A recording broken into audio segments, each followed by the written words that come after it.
Varanasi civil court से ज्ञानवापी मस्जिद मामले में आज आ सकता है फैसला। दोपहर 2 बजे फिर से सुनवाई। कोर्ट ने कहा जरूरत पड़ी तो जज खुद मौके पर जाकर सर्वे कराएंगे।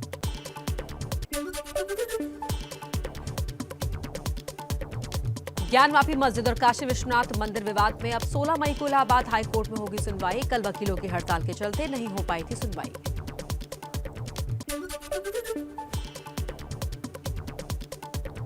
अयोध्या की तपस्वी छावनी के महंत परमहंस दास ने ताजमहल में एंट्री के लिए इलाहाबाद हाईकोर्ट का दरवाजा खटखटाया। 26 अप्रैल को परमहंस दास को ताज में प्रवेश से सुरक्षा कर्मियों ने रोक दिया था। इलाहाबाद हाईकोर्ट में एक याचिका डाला है कि तपस्वी छावनी पीठाधीश्वर जगत गुरु परमहंस आचार्य जी को भगवा वस्त्र और धर्मदंड के साथ में तेजो महालय में प्रवेश दिया जाए। ताजमहल को लेकर इलाहाबाद हाईकोर्ट की लखनऊ बेंच में वकीलों की हड़ताल के चलते कल नहीं हो सकी सुनवाई। ताजमहल के सच को सामने लाने के लिए याचिका दायर की गई है।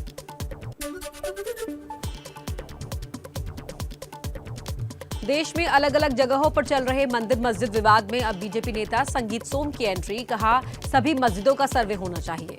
हिंदुस्तान में जितने भी इस तरीके के मस्जिदें बनी हैं, जो जितनी मस्जिदें हैं उनका सबका सर्वेक्षण होना चाहिए। और जो जिस रूप में थी, अगर मस्जिद है तो मस्जिद रहे, हमें कोई दिक्कत नहीं है। लेकिन अगर मंदिर था तो मंदिर बनना चाहिए और मंदिर बनेगा। लखनऊ यूनिवर्सिटी में प्रोफेसर के सामने एबीवीपी के कार्यकर्ताओं ने लगाए जय श्री राम के नारे। काशी विश्वनाथ मंदिर पर एक डिबेट में प्रोफेसर ने दिया था विवादित बयान। छात्रों से मांगी माफी, बर्खास्तगी की मांग पर अड़े छात्र।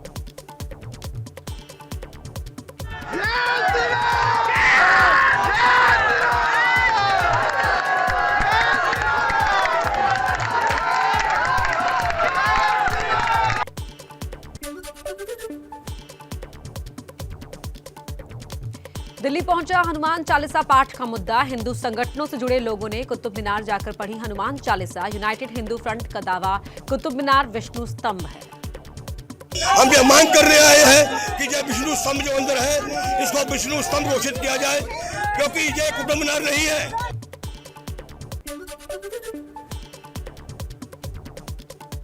धार्मिक स्थलों को लेकर विवाद पर जम्मू कश्मीर की पूर्व सीएम महबूबा मुफ्ती की बीजेपी को चुनौती। कहा दम है तो ताजमहल और लाल किले को मंदिर बनाकर दिखाएं, फिर देखते हैं कितने लोग देखने आते हैं।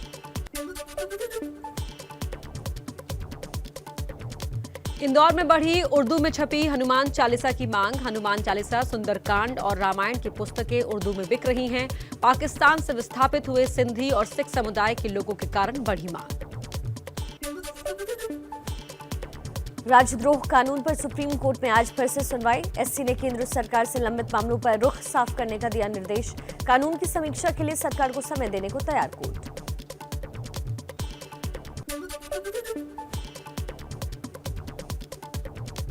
मैरिटल रेप को अपराध बनाने की मांग वाली याचिकाओं पर दिल्ली हाईकोर्ट आज सुनाएगा फैसला। मोहाली में पंजाब पुलिस के खुफिया विभाग के हेडक्वार्टर पर रॉकेट हमले में इस्तेमाल लॉन्चर बरामद। हमले में इस्तेमाल सफेद गाड़ी का भी पता चला। 2 लोगों को हिरासत में लेकर पूछताछ जारी।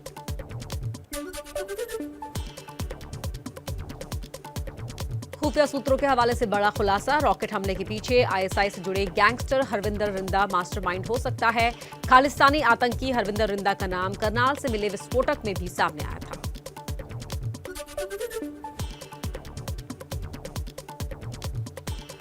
मोहाली हमले पर अरविंद केजरीवाल का बयान। कहा ऐसी कायराना हरकत करने वाले लोगों के मंसूबे पूरे नहीं होने देंगे। कांग्रेस के नेता मनीष तिवारी बोले दुर्भाग्य है पंजाब में इतिहास दोहराते हुए देख रहे हैं। कांग्रेस नेता आचार्य प्रमोद कृष्णम का पंजाब सरकार को कड़ी चेतावनी। कहा राज्य में आतंकवाद दोबारा नहीं लौटना चाहिए। भारत सरकार को, गृह मंत्रालय को इसको देखना चाहिए, क्योंकि पंजाब दोबारा आतंकवाद के रास्ते पर नहीं जाना चाहिए।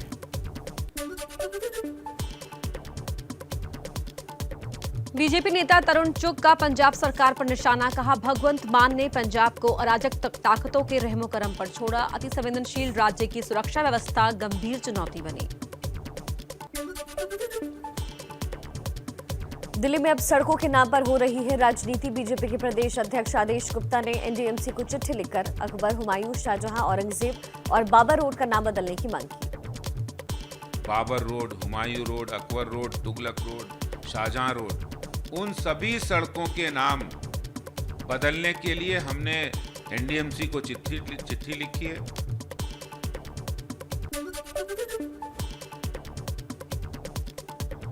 दिल्ली में आज भी जारी रहेगी अतिक्रमण के खिलाफ कार्रवाई। आज मेहरचंद मार्केट, लोधी रोड और जवाहरलाल स्टेडियम मेट्रो स्टेशन के पास चलेगा बुलडोजर। लेफ्ट संगठन सुबह 11 बजे कश्मीरी गेट से उपराज्यपाल के घर तक करेंगे मार्च। दिल्ली में मंगोलपुरी और न्यू फ्रेंड्स कॉलोनी में अतिक्रमण के खिलाफ चला बुलडोजर। आम आदमी पार्टी और कांग्रेस ने किया विरोध। एमसीडी की कार्रवाई रोकने पहुंचे आप के विधायक मुकेश अहलवाद को पुलिस ने हिरासत में लिया। मेन क्या है कि सब लोगों ने हटा लिया है, सब लोगों ने अपनी मर्जी से हटा लिया है, लेकिन एक चीज आप मुझे ये बताओ कि गरीब आदमी जाएगा कैसे, खाएगा कैसे?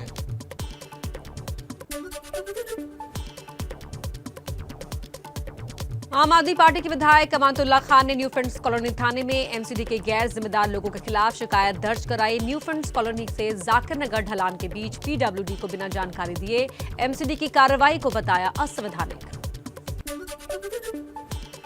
बीजेपी नेता तेजिंदर बग्गा को पंजाब हरियाणा हाईकोर्ट से राहत। मोहाली कोर्ट ने से जारी वारंट पर लगाई अंतरिम रोक। 5 जुलाई को होगी सुनवाई। बग्गा ने बोला केजरीवाल पर हमला। मैं अरविंद केजरीवाल को आज फिर चुनौती देता हूं।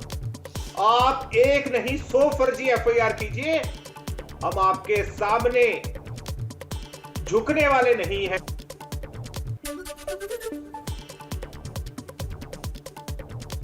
लाउडस्पीकर विवाद में एमएनएस कार्यकर्ताओं की धरपकड़ से नाराज राज ठाकरे ने सीएम उद्धव को लिखी चिट्ठी। कहा, हमारे सब्र का इम्तिहान न ले, कोई भी सत्ता में हमेशा नहीं रहता। शिवसेना नेता अनिल परब का दावा, महाराष्ट्र सरकार कानून का कोई दुरुपयोग नहीं कर रही। ऐसे आंदोलनों में हमारे ऊपर भी कार्रवाई होती थी। पुलिस पार्टी का कार्यकर्ताओं के घर जाती थी।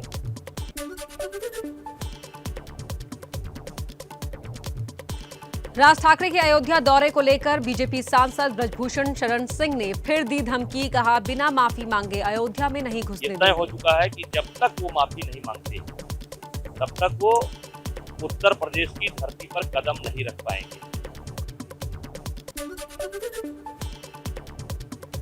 राज ठाकरे के अयोध्या दौरे पर बीजेपी बटी। अयोध्या के सांसद लल्लू सिंह ने कहा, वो राज ठाकरे का स्वागत करेंगे।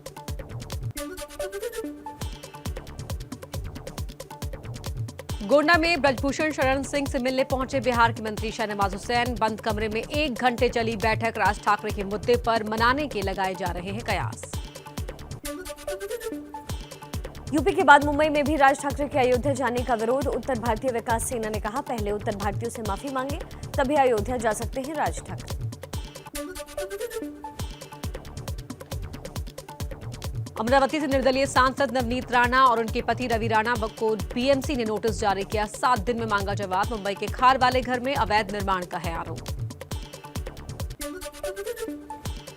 नवनीत राणा की एमआरआई के दौरान फोटो पर लीलावती अस्पताल में बीएमसी के नोटिस का जवाब दिया। कहा, सुरक्षाकर्मी ने लापरवाही की है तो कार्रवाई करेंगे।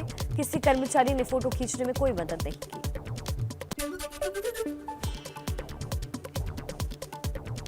यूपी के पूर्व मंत्री और समाजवादी पार्टी के नेता आजम खां को इलाहाबाद हाईकोर्ट से बड़ी राहत। वक्फ बोर्ड की संपत्ति के मामले में जमानत मिली, लेकिन जेल से बाहर नहीं आ पाएंगे। 3 दिन पहले आजम खां पर एक और केस दर्ज हुआ है। गाजीपुर के जहुराबाद से विधायक ओम प्रकाश राजभर का आरोप। लाठी डंडों के साथ 10-12 लोगों ने घेरकर मारपीट की कोशिश की। गाजीपुर के करीमुद्दीन इलाके में एक शोक सभा में 10-12 लोग लाठी डंडे से लैस होकर के गाली गुप्ता देते हुए मारपीट करने के लिए तैयार हो गए। साथ में हमारे 50 लोग साथ में थे, जिन लोगों के बीच बचाव से सुरक्षाकर्मी के सहयोग से हम थोड़ी दूर बचा करके निकाले हैं।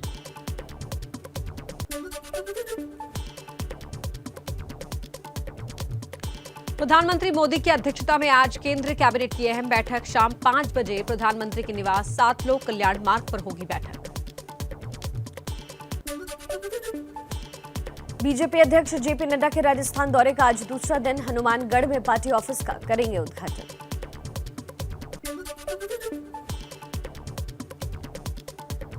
राजस्थान के सूरतगढ़ में बीजेपी अध्यक्ष जेपी नड्डा ने बूथ सम्मेलन में शामिल हुए। कहा, पहले भारत विदेशों से मदद मांगता था, आज प्रधानमंत्री मोदी विदेश जाते हैं तो कुछ न कुछ देकर आते हैं। ये सारे भेदभाव में डिवाइड एंड रूल करके वो चुनाव जीते। आज मजबूरन उनको भी विकास की कहानी कहनी पड़ी। मिशन राजस्थान पर बीजेपी के राष्ट्रीय अध्यक्ष जेपी नड्डा सूरतगढ़ में प्राचीन रामदेव मंदिर में की पूजा अर्चना।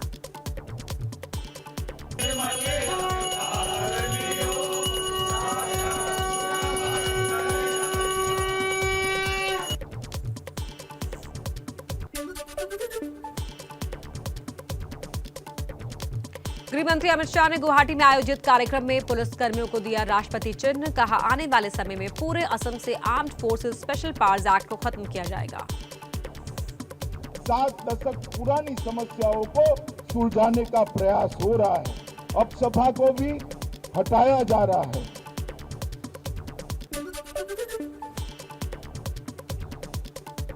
असम के गुवाहाटी में गृह मंत्री अमित शाह की बड़ी रैली। बोले, मोदी के नेतृत्व में असम में कई पुरानी समस्याओं का समाधान हुआ। पहले बम धमाके की खबरें आती थी, अब विकास हो रहा है। मोदी जी के नेतृत्व में हमने हिंसा, अलगाववाद और उग्रवाद के खिलाफ जीरो टॉलरेंस की नीति अपनाई और युवाओं की आकांक्षाओं के अनुरूप विकास, प्रगति और शिक्षा का एक नया युग चालू किया।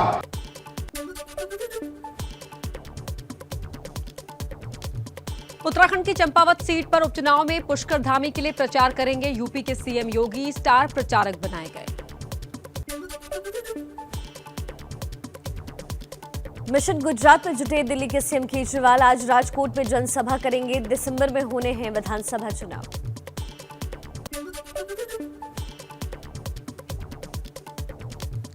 सूत्रों के मुताबिक कांग्रेस एक परिवार एक टिकट और एक व्यक्ति एक पद का फॉर्मूला लागू कर सकती है। चिंतन शिविर के लिए समितियों ने कई अहम प्रस्ताव तैयार किए। जनगणना पर तेजस्वी यादव की दिल्ली तक पदयात्रा की घोषणा पर जेडीयू का हमला। कहा, पहले कि अपनी पदयात्राओं का श्वेत पत्र जारी करें। घोषणा कर यात्रा न करने का तेजस्वी का इतिहास। अभी तक उनकी जो यात्रा रही है, कोई भी यात्रा पूरा न करने का इतिहास रहा है।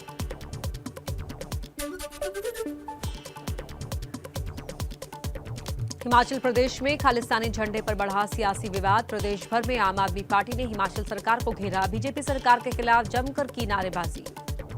खालिस्तान नहीं चलेगा, नहीं चलेगा, नहीं चलेगा। जयराम सरकार हाय हाय, हाय हाय, जयराम सरकार हाय हाय। और अब देख लीजिए अपराध की खबरें फटाफट अंदाज में ही। कैश खान में झारखंड की माइनिंग सेक्रेटरी पूजा सिंघल से ईडी ने 8.5 घंटे तक की पूछताछ। पति अभिषेक और सीए सुमन के सामने हुए सवाल जवाब। ईडी ने 20 करोड़ कैश जब्त किया था।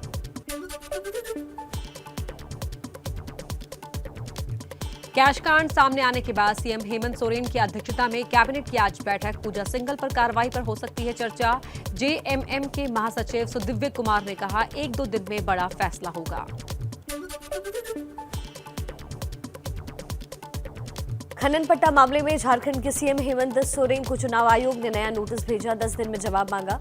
हेमंत सोरेन ने जवाब देने के लिए मांगा था 4 हफ्तों का समय।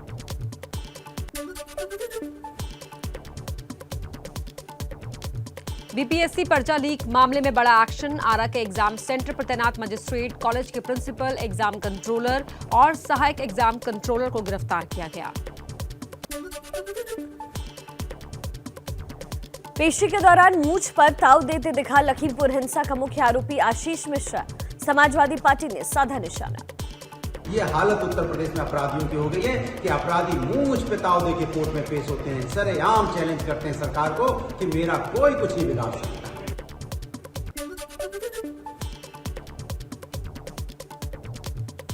देश के कई राज्यों में विदेशी फंड मामले में एनजीओ से जुड़े 40 ठिकानों पर सीबीआई के छापे। 6 सरकारी अधिकारियों पर भी शिकंजा। गृह मंत्रालय के आदेश पर कार्रवाई। राजस्थान के मंत्री महेश जोशी के बेटे रोहित जोशी के खिलाफ दिल्ली में रेप का केस दर्ज। पीड़ित लड़की से मिली दिल्ली महिला आयोग की अध्यक्ष स्वाति मालीवाल।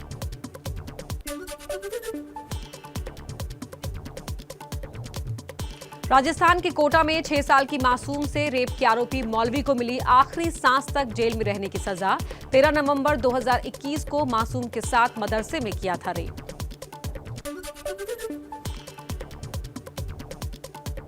चक्रवाती तूफान आसानी पूर्वी तट के पास पहुंचा। धीरे धीरे पड़ रहा है कमजोर, लेकिन आंध्र प्रदेश, ओडिशा, तमिलनाडु और पुदुचेरी में असर दिखना शुरू। तेज हवाओं के साथ हो रही है बारिश।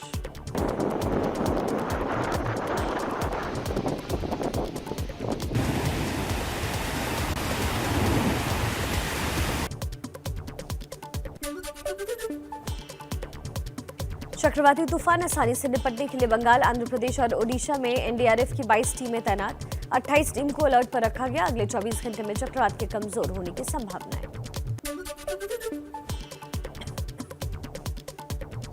पश्चिम बंगाल में दिख रहा है चक्रवाती तूफान आसानी का असर। कोलकाता में भारी बारिश। गंजम जिले के छतरपुर के पास अरेपल्ली में अशांत समुद्र में पलटी नाव। मछुआरों का एक ग्रुप डूबने से बाल बाल बचा। सभी मछुआरे तैरकर बाहर निकलने में कामयाब रहे।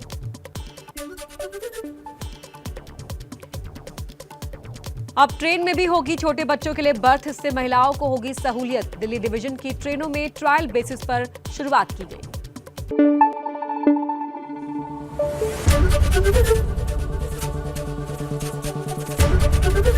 एबीपी न्यूज आपको रखे आगे।